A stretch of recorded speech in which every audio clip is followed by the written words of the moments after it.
The loudest person in the room is almost never the most powerful one.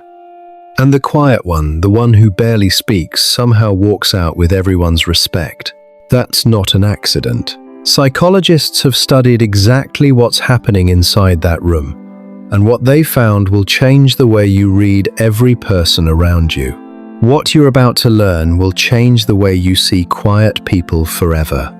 The specific things happening in their mind, their body, and the way they carry themselves that make everyone in the room take notice without them saying a word. And you'll also see why most people, without even realizing it, are doing the exact opposite every single day. Stay with me. Picture two managers walking into the same boardroom. Same title, same level of experience, same meeting. The first one talks constantly, jumping in early, filling every silence, explaining every thought out loud like he's afraid the room will forget he's there. The second one is different. He sits, he listens.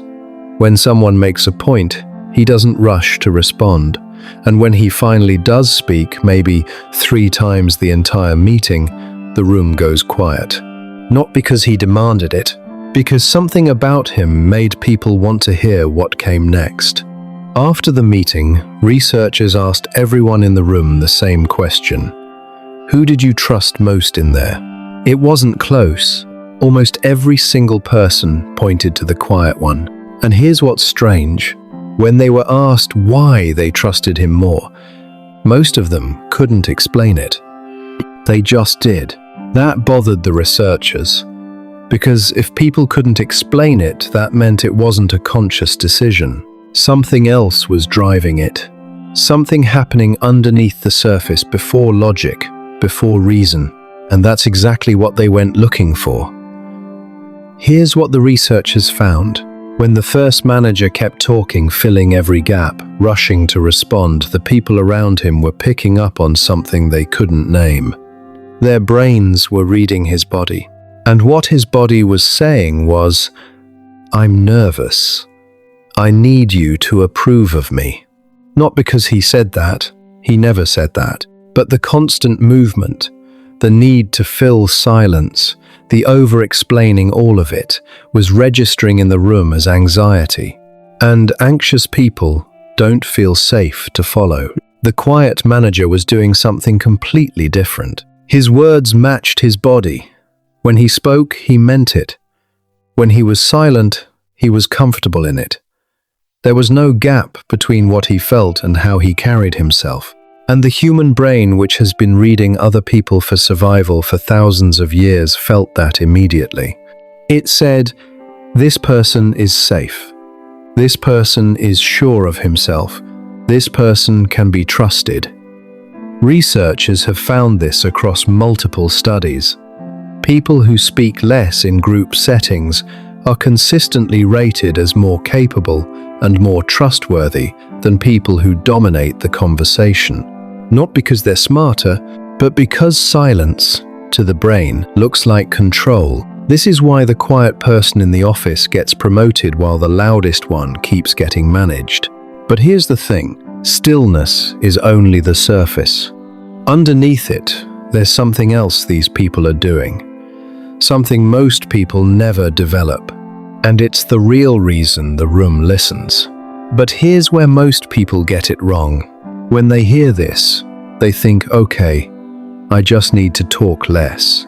So they go quiet, they hold back, they wait, and nothing changes. Because quiet people who command respect aren't just saying less. They're doing something very specific with their silence that most people never think about.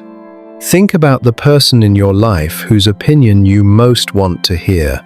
Maybe it's someone you admire, a mentor, a friend whose judgment you trust above everyone else's.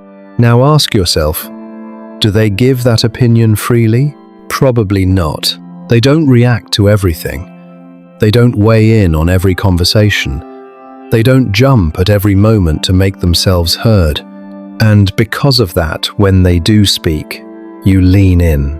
Your brain actually pays more attention, not less, because it has learned that this person only speaks when it counts. Researchers have a name for what's happening there. The brain naturally focuses harder on things it can't fully predict. A person who responds to everything becomes background noise. A person who responds selectively becomes someone worth watching. And here's the part that should stop you cold. One study out of UCLA found that over 55% of how we judge someone's authority happens before they ever open their mouth. Not from their words, from the way they hold themselves, the way they move, the way they sit with silence like it doesn't threaten them. The room is already making a decision about you.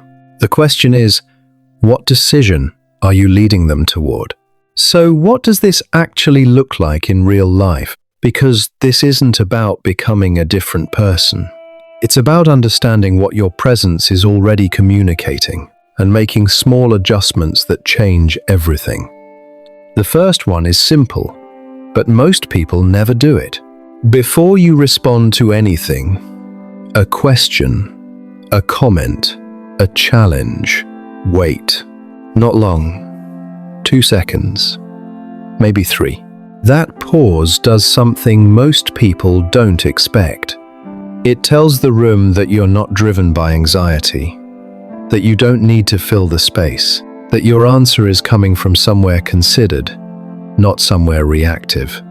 2 seconds. The people around you will feel it immediately.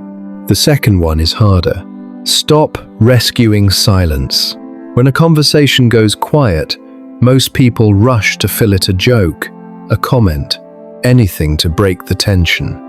But that discomfort you feel in silence, that's not about the silence. That's about you managing how other people feel about you. And the moment you stop doing that, the moment you can sit in silence without needing to fix it, something in the room changes. People start to feel that you're not performing for them. And that makes you magnetic in a way that talking never could. The third one ties it all together. When you do speak, make it count. One clear, direct sentence will land harder than 5 sentences that circle around the same idea. Because precision signals confidence, and confidence is what the brain is always looking for in the people it decides to trust. None of this is about being cold, or distant, or difficult. It's about the message your presence sends before your words even arrive. Most people spend their whole lives trying to be heard. They talk more, they push harder, they find ways to take up more space because somewhere along the way they learned that being noticed meant being loud. But quiet people who command respect figured something out that most people never do. The most powerful thing you can do in any conversation in any room is make the other person feel like they are the only one that matters in that moment. Not by saying it, by showing it through your stillness, your attention, the fact that when you finally speak, it's clear you actually heard them. That is what creates trust that lasts. That is what makes a room remember you. So here's the question worth sitting with tonight. How much of what you say is actually for the people you're talking to? And how much of it is to control what they think of you?